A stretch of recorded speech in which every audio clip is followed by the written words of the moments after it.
Rasulullah Shallallahu Alaihi Wasallam pernah bersabda, akan datang pada manusia umat Muhammad suatu zaman, banyak orang yang merasakan dirinya salat, padahal mereka sebenarnya tidak salat. Perintah salat adalah untuk mengingat Allah. Taha, ayat 14. Dikatakan dalam surah An-Nisa, 43, sehingga kamu mengetahui akan apa yang kamu ucapkan. Karena itu, dalam mengerjakan salat tidak boleh lalai. Yang dimaksud lalai adalah tidak mengetahui maksud apa yang dibaca dan apa yang dikerjakan, apalagi jika kurang memperhatikan syarat rukun dan ketentuan-ketentuan salat lainnya. Maka, yang diperoleh hanyalah payah dan letih.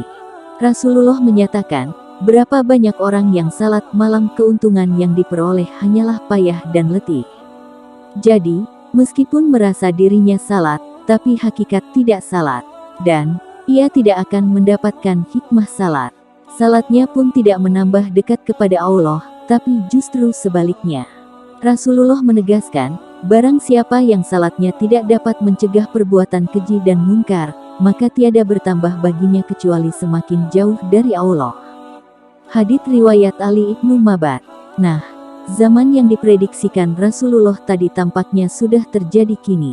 Isyaratnya, meskipun bangsa Indonesia mayoritas muslim dan tentu saja banyak yang salat, tapi tak sedikit pula di antara mereka yang masih tetap melakukan perbuatan keji dan munkar. Ironisnya, dari hari ke hari frekuensinya tidak semakin menurun, bahkan dari segi kuantitas maupun kualitasnya semakin meningkat, seperti tindak KKN, perzinahan, dan kejahatan lainnya. Padahal, jika salat bisa dikerjakan dengan baik dan benar, dengan memperhatikan syarat rukunnya, sah batalnya, dan kesunahannya, maka hikmahnya sangat besar, baik dalam kehidupan individu maupun masyarakat. Misalnya saja, manifestasi dari rukun kauli, bacaan dalam salat, akan menjadikan orang tidak mudah berkata bohong, memfitnah, dan berkata kotor lainnya.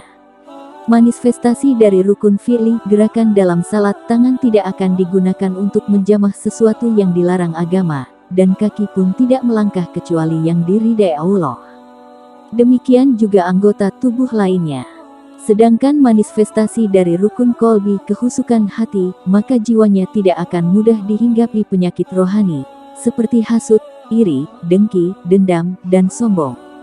Misal lainnya adalah sujud. Sujud merupakan simbol penghambaan ketaatan tertinggi seorang muslim. Karena posisi sujud adalah meletakkan kepala di lantai tanah. Orang yang bersujud berarti telah rela meletakkan kepalanya yang terhormat ke lantai yang diinjak oleh kaki. Ini artinya orang yang sujud itu telah bersedia mematuhi ketetapan-ketetapan hukum syariat Islam secara totalitas dalam semua aspek kehidupan.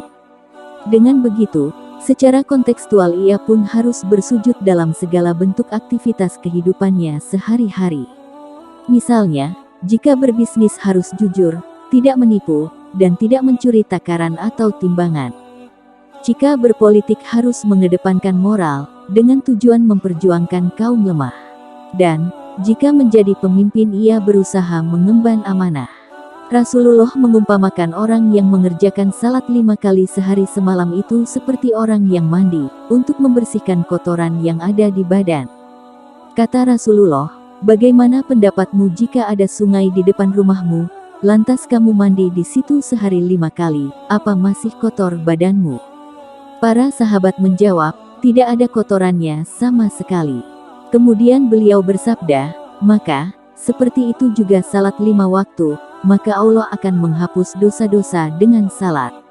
Bukhari Muslim.